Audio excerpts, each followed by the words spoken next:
आदरणीय साथियों प्रणाम। लोकसभा निर्वाचन 2024 के संदर्भ में आज हम इस वीडियो में बात करने जा रहे हैं कि निर्वाचन प्रक्रिया में कौन कौन सी प्रमुख सीलें प्रयुक्त होती हैं और उनका उपयोग कहां कहां और किस तरह से किया जाता है। साथियों, हमने तमाम अध्ययन करने के पश्चात कुल 8 प्रकार की सील्स को सूचीबद्ध किया है। उनके नाम आप स्क्रीन पर देख पा रहे हैं। आप इसका स्क्रीनशॉट ले लीजिए।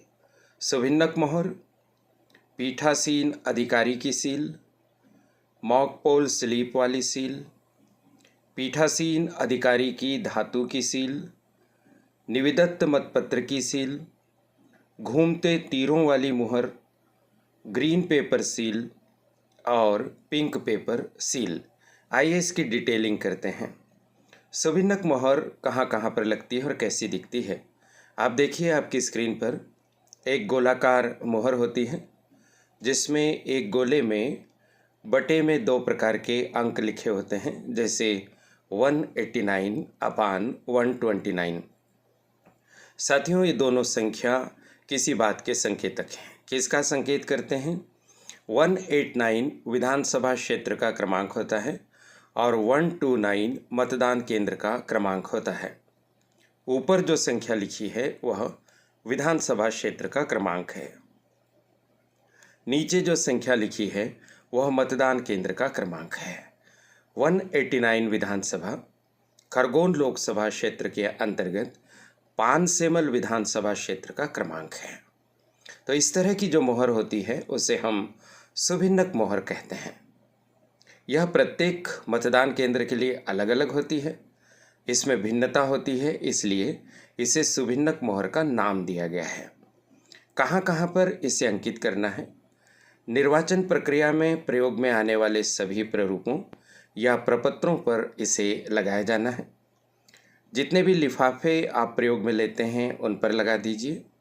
स्पेशल टैग जो आप कंट्रोल यूनिट में यूज़ करते हैं, एड्रेस टैग जो बहुत जगह पर प्रयोग में आते हैं, कंट्रोल यूनिट में भी और वीवीपीएटी में भी, साथ ही साथ कंट्रोल यूनिट, बैलेट यूनिट और वीवीपैट के कैरिंग बॉक्स पर भी, उन पर भी सुभिन्नक मोहर लगानी होती है। इसी तरह से ग्रीन पेपर सील जो कंट्रोल यूनिट पर आप लगाते हैं। इस तरह से सुभिन्नक मोहर वह मोहर है जिसका सर्वाधिक उपयोग होता है, क्योंकि इस मोहर को देखते ही यह पता चल जाता है कि सामग्री किस विधानसभा क्षेत्र के किस मतदान केंद्र की है। ज़्यादा और कुछ लिखने की आवश्यकता ही नहीं होती, इसी से सब जानकारी मिल जाती है। अत्यंत ही महत्वपूर्ण यह मोहर है। दूसरे क्रम पर हम देखते हैं पीठासीन अधिकारी की यह चौकोर वाली सील। हो सकता है कि कुछ निर्वाचन क्षेत्रों में इस प्रकार की सील दी जाती हैं और कुछ में नहीं।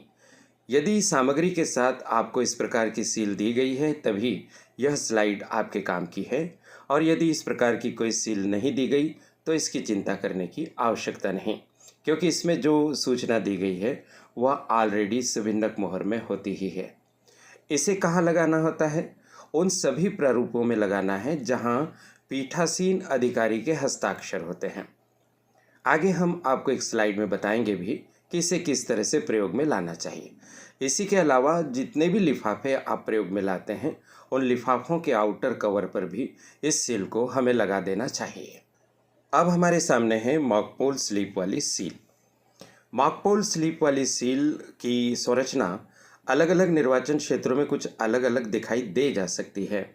भारत निर्वाचन आयोग द्वारा जो साहित्य प्रकाशित किया गया है उसमें इसे अंडाकार होना अपेक्षित किया गया है।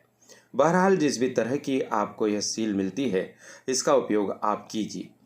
कहाँ पर इसका उपयोग होगा? जब प्रातः आप मॉक पोल यानी बनावटी मतदान या कृत्रिम मतदान या दिखावटी मतदान करते हैं, उसके पश्चात वीवीपीएटी से जो स्लिप्स निकालते हैं उन स्लिप्स के पीछे आप ये मॉक पोल स्लिप वाली सील लगा दीजिए।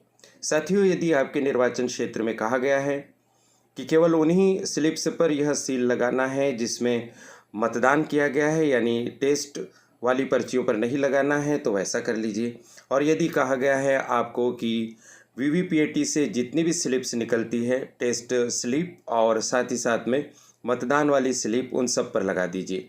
कम से कम 57 स्लिप्स निकलती हैं साथियों, क्योंकि मॉक पोल में कम से कम 50 वोट देना आवश्यक है।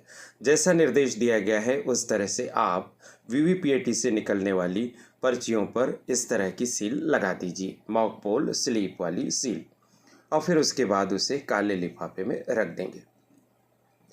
पीठासीन अधिकारी की धातु की सील आप देख पा रहे हैं, इस तरह की उसकी बनावट होती है और जब लगाते हैं तो किस तरह से दिखाई देती है, वो इंक पेट की शाही से हमने दर्शाने का प्रयास किया है। यह भी अत्यंत महत्वपूर्ण सील है साथियों। जहाँ भी चपड़ी से आप सीलिंग का काम करेंगे वहाँ चपड़ी के ऊपर धातु की सील लगाई जाती है। अगर हम स्पष्टतः रेखांकित करें तो 8 लिफाफे सील किए जाने की व्यवस्था है। उन 8 लिफाफों पर पृष्ठभाग पर जहां आप चपड़ी लगाएंगे वहां चपड़ी पर आप धातु की यह सील लगा देंगे। इसी तरह से स्पेशल टेक को भी आप कंट्रोल यूनिट में धागा बांधकर चपड़ी से सील करते हैं, वहां पर भी इस धातु की सील का उपयोग होगा। ऐसे ही आप कंट्रोल यूनिट के रिजल्ट सेक्शन पर एक एड्रेस टैग लगाते हैं, उस एड्रेस टैग पर भी आप चूंकि चपड़ी का प्रयोग करते हैं वहाँ पर भी धातु की मोहर लगा दीजिए। इसी तरह से वीवीपीएटी के ड्रॉप बॉक्स पर आप 2 एड्रेस टैग लगाते हैं, उसे भी चपड़ी से सील किया जाता है, वहाँ यह धातु की मोहर लगेगी। और जब निर्वाचन संपन्न हो जाएगा, मतदान की प्रक्रिया संपन्न हो जाएगी और कंट्रोल यूनिट, बैलेट यूनिट और वीवीपीएटी को उनके बॉक्सेस में रख दिया जाएगा, तो बॉक्सेस पर लगने वाले एड्रेस टैग को फिर हम चपड़ी से सील करते हैं, वहाँ पर भी धातु की मोहर का उपयोग होता है। आगे बढ़ते हैं हम। इस तरह से कुछ ये हमारी धातु की मोहर इन चपड़ी वाले गोलों पर लग जाती है साथियों। आगे बढ़ते हैं। निविदत्त मतपत्र की सील, इसकी आवश्यकता पड़ने पर ही इसका उपयोग किया जाता है। जैसा आपको ज्ञात है, प्रत्येक मतदान केंद्र के लिए 20 निविदत्त मतपत्र यानी छपे हुए मतपत्र दिए जाते हैं। यदि आपके मतदान केंद्र पर निविदत्त मतदान की स्थिति निर्मित होती है तो आप जिस मतपत्र का उपयोग कर रहे हैं यानी पहले क्रम वाले का, उसके पीछे निविदत्त मतपत्र की सील लगा देंगे और अगर ज़रूरत नहीं पड़ती है तो सील लगाने की आवश्यकता नहीं होती है। आगे देखिए, घूमते तीरों वाली मोहर दी जाती है साथियों। ये इस तरह की बनावट और लगने के बाद वो कैसी दिखाई देती है, दोनों को हमने दर्शाया है। इसका उपयोग निविदत्त मतपत्र पर किया जाता है। निविदत्त मतपत्र की यदि स्थिति बनती है आपके मतदान केंद्र पर, तो ऐसे मतदाता द्वारा बैलेट पेपर पर इस मोहर के माध्यम से अपने मत का अंकन किया जाता है और तब यह निविदत्त मतपत्र पर लगाई जाती है। निविदत्त मतपत्र के बारे में आपको जानकारी है ही। यदि कोई मतदाता मतदान करने के लिए आते हैं और पता चलता है कि उनके नाम से पहले ही किसी और ने मतदान कर दिया है, तो वास्तविक मतदाता को भी चूंकि मताधिकार है, वो अब मशीन की सहायता से मतदान नहीं कर पाएंगे, बल्कि उन्हें एक छपे हुए मतपत्र के माध्यम से अपने मताधिकार का उपयोग करना होता है। इसी ही हम निविदत्त मतपत्र के नाम से जानते हैं। कुछ मतदान केंद्रों पर ऐसी स्थिति बनती है, अधिकांश मतदान केंद्रों पर इसकी आवश्यकता नहीं पड़ती है। अब हम बात करते हैं ग्रीन पेपर सील की।